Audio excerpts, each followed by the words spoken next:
मधुबन के बाबा,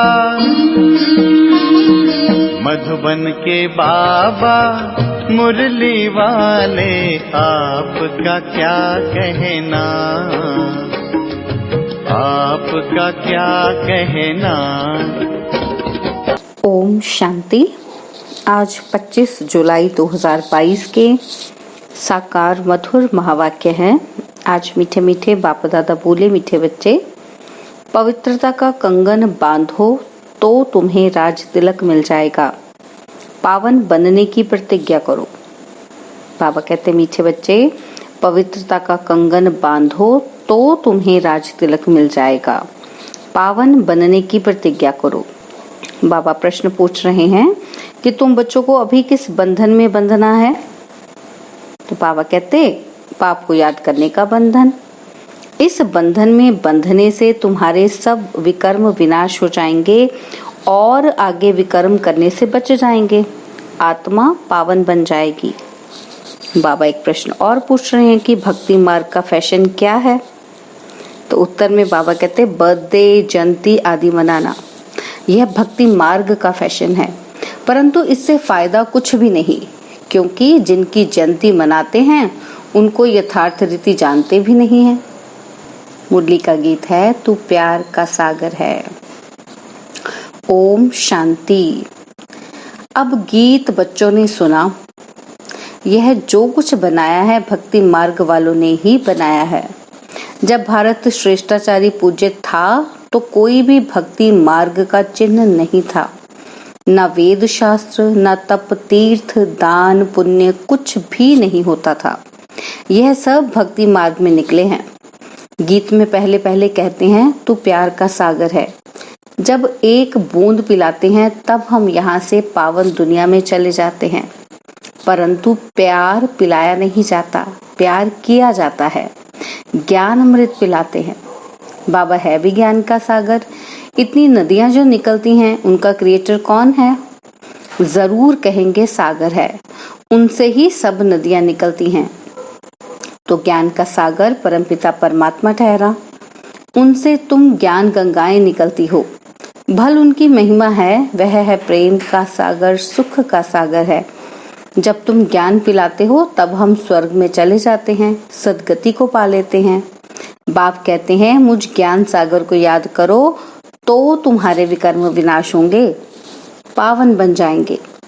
ये पहले पहले कौन सुनता है? यह गुप्त बात हुई ना। गाते भी हैं कि तुम माता पिता, हम बालक तेरे। पिता तो है, परंतु उन्हें माता क्यों कहा जाता है?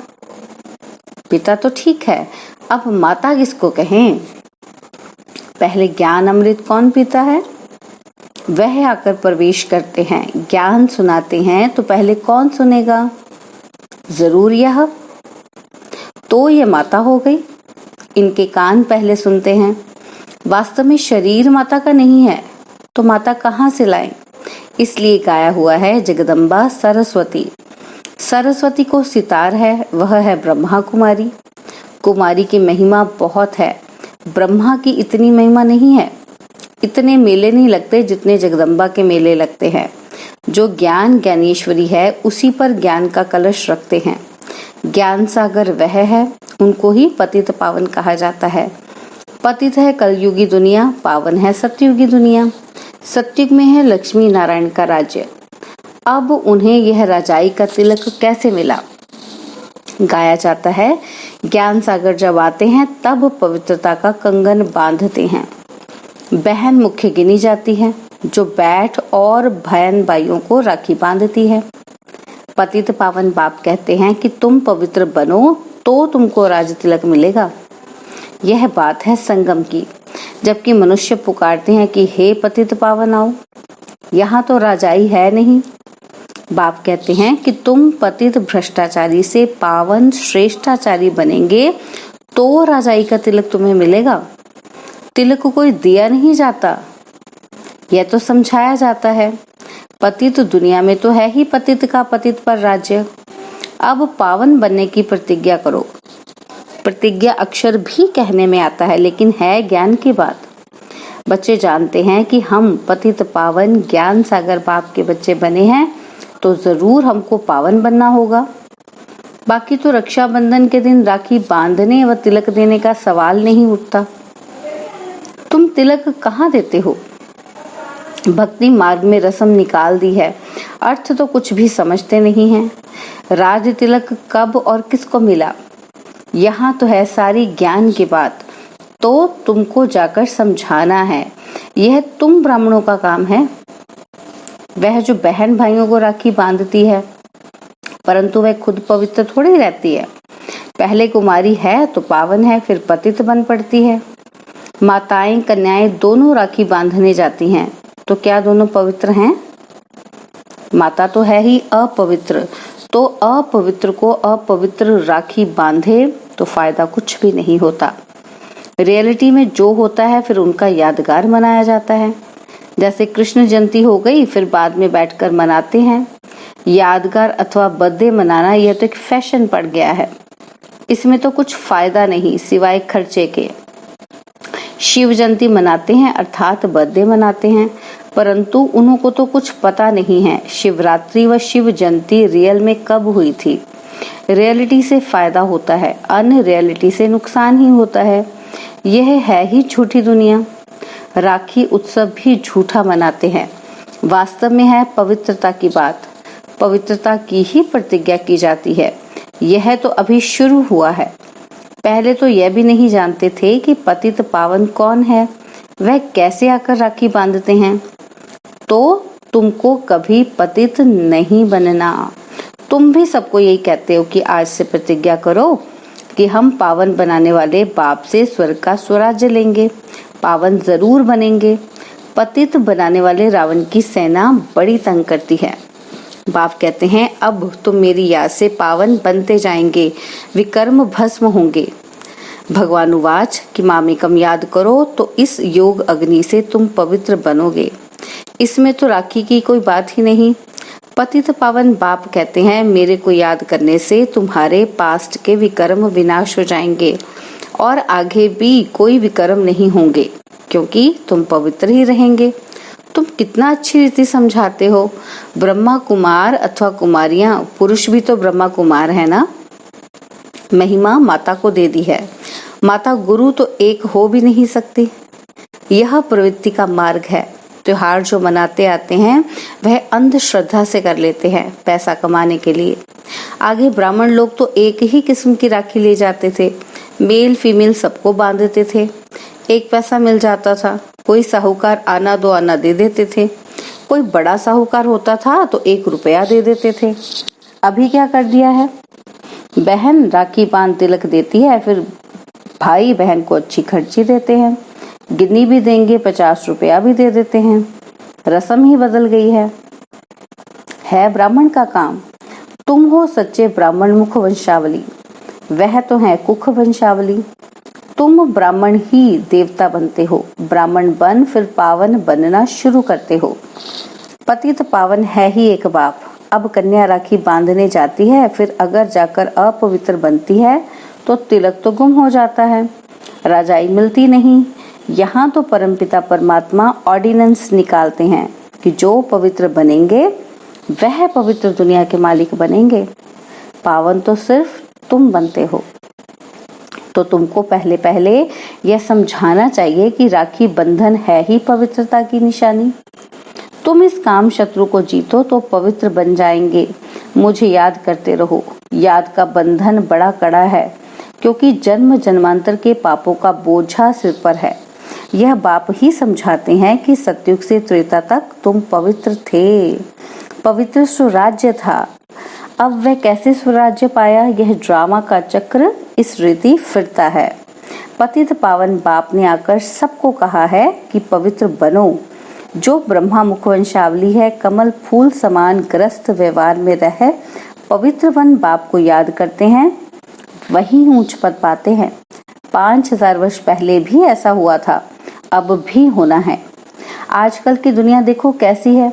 गीत भी तो है ना, आज के इंसान को क्या हो गया है। कहाँ नया भारत स्वर्ग और कहाँ पुराना भारत नर्क। वहाँ सब एक दो को प्यार करते थे, क्योंकि सुख धाम था। यह है दुख धाम। रावण ने राज्य छीन लिया। राम और रावण की कहानी बनानी पड़े। 5000 वर्ष पहले राम राज्य था, स्वराज्य था। अब बाप कहते हैं मामेकम याद करो। ग्रस्त व्यवहार में रहते कमल फूल समान बनो तो पवित्र दुनिया का राज तिलक मिलेगा। हम राजयोग सीखते हैं, यह है ही स्वराज्य पाने की पढ़ाई। वह तिलक ब्राह्मण लोग देते हैं और यह स्वराज्य तिलक है। राजाई तुम बच्चों को मिलती है अगर तुम बच्चे बाप का कहना मानो तो। इसलिए पूछा जाता है कि पारलौकिक परमपिता परमात्मा से आपका क्या संबंध है। बाप एक वही पतित पावन है। कहते हैं पवित्र बन, पवित्र दुनिया का मालिक बनो। बाप पावन बनाते हैं संगम पर। अभी संगम है, मौत सामने खड़ा है, इसलिए कहते हैं बाप के बनो। राय भी देते हैं ये समझ की बात है। भगवान की हम रचना है तो बाप का वर्षा है ही स्वर्ग। बरोबर स्वर्ग था। तुम कहते भी हो भक्तों को भगवान आकर अपने धाम ले जाएंगे। धाम है ही दो, मुक्ति और जीवन मुक्ति।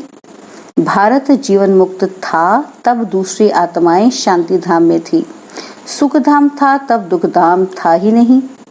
अब वह सुख धाम फिर दुख धाम बन गया है। यह चक्र रिपीट होता है। कलयुग के बाद सतयुग आता है। सतयुग स्थापन करने वाला एक ही बाप है, वही पतित पावन है। कलयुगी पतित दुनिया से पावन दुनिया बनेगी। राम राज्य शुरू हो जाएगा। भगवान के महावाक्य हैं, कमल फूल समान पवित्र बनो, काम महाशत्रु को जीतो। बाकी वह ब्राह्मण भी, भाई बहन भी सब पतित हैं। पतित पतित को राखी बांधते हैं। यह तो इस संगम पर ही बाप आकर पवित्रता की प्रतिज्ञा कराते हैं। जब तक पतित पावन बाप ना आए तब तक स्वराज्य कहाँ। बाबा समझानी देते हैं कि कैसे किसको समझाओ। बोलो, पहले तुम कहते हो पतित पावन आओ, ये किसको कहते हो? गाते भी हो तुम माता पिता हम बालक तेरे, तो ये किसकी महिमा करते हो? जरूर भगवान ही ठहरा, उनको ही पतित पावन कहा जाता है। वह जब आए तब प्रतिज्ञा कराए पवित्रता की। और दूसरी बात कि तुम्हारे ऊपर जन्म जन्मांतर का बोझा है। आधा कल्प से रावण राज्य होता है। दिन प्रतिदिन दुखी पतित होते होते एकदम भ्रष्टाचारी हो गए हो। आयु भी छोटी हो गई है। अकाले मृत्यु भी होता रहता है। भोगी भी बन पड़े हो। सतयुग में योगी थे, घर ग्रस्त में रहते हुए। उन्हों को कहा जाता है सर्वगुण संपन्न वॉइसलेस वर्ड। प्रवृत्ति मार्ग तो है ना, राज्य करते होंगे, शादियां आदि भी होती होंगी। वह है पावन राज्य। पतित पावन बाप पतित दुनिया को पावन कैसे बनाते हैं वह बैठ समझो। राखी भी पवित्रता की बांधी जाती है। वंदे मातरम कहा जाता है ना, कन्या भी माता बनती है। यहाँ कन्या माता पुरुष सब पतित से पावन बनते हैं। पतित पावन बाप आकर पवित्रता की प्रतिज्ञा कराते हैं कि मन मना भव, पवित्र बन और मुझे याद करो। तुम्हारे विकर्म विनाश होने का और कोई उपाय नहीं है। सजाएं खाएंगे तो राजाई पद भी नहीं मिलेगा।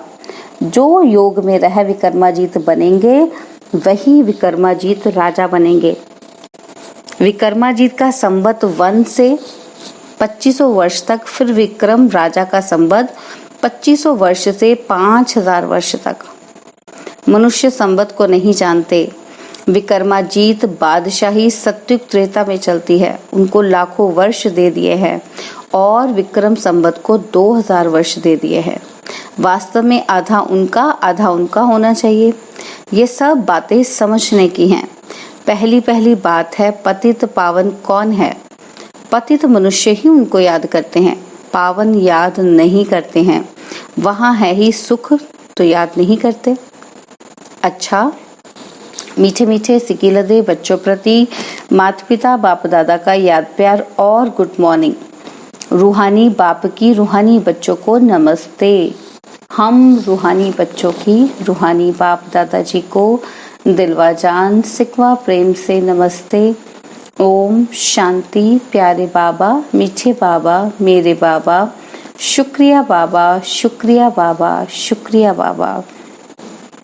धारणा के लिए मुख्य सार है। पहला पॉइंट है, योग में रहकर विक्रमाजीत बनना है।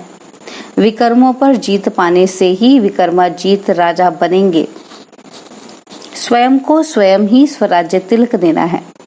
सेकंड पॉइंट है, पवित्र बन पवित्रता की राखी सबको बांधनी है। कमल फूल समान रहना है। बाबा ने वरदान दिया, नॉलेज की शक्ति द्वारा कर्मेंद्रियों पर शासन करने वाले सफल स्वराज्य अधिकारी भव। नॉलेज की शक्ति द्वारा कर्मेंद्रियों पर शासन करने वाले सफल स्वराज्य अधिकारी भव। रोज अपने सहयोगी सर्व कर्मचारियों की राज्य दरबार लगाओ और चेक करो कि कोई भी कर्मेंद्रिय व कर्मचारी से बार बार गलती तो नहीं होती है, क्योंकि गलत कार्य करते करते संस्कार पक्के हो जाते हैं। इसलिए नॉलेज की शक्ति से चेक करने के साथ साथ चेंज कर दो, तब कहेंगे सफल स्वराज्य अधिकारी। ऐसे स्वराज्य चलाने में जो सफल रहते हैं, उनसे संपर्क में आने वाली सर्व आत्माएं संतुष्ट रहती हैं। वे सर्व की शुक्रिया के पात्र बन जाते हैं। स्लोगन है, हर समय करण करावनहार बाबा याद रहे तो मैंपन का अभिमान आ नहीं सकता। हर समय करण करावनहार बाबा याद रहे तो मैंपन का अभिमान आ नहीं सकता। ओम शांति। और अब यह एक बहुत अच्छी वीडियो भी जरूर देखें।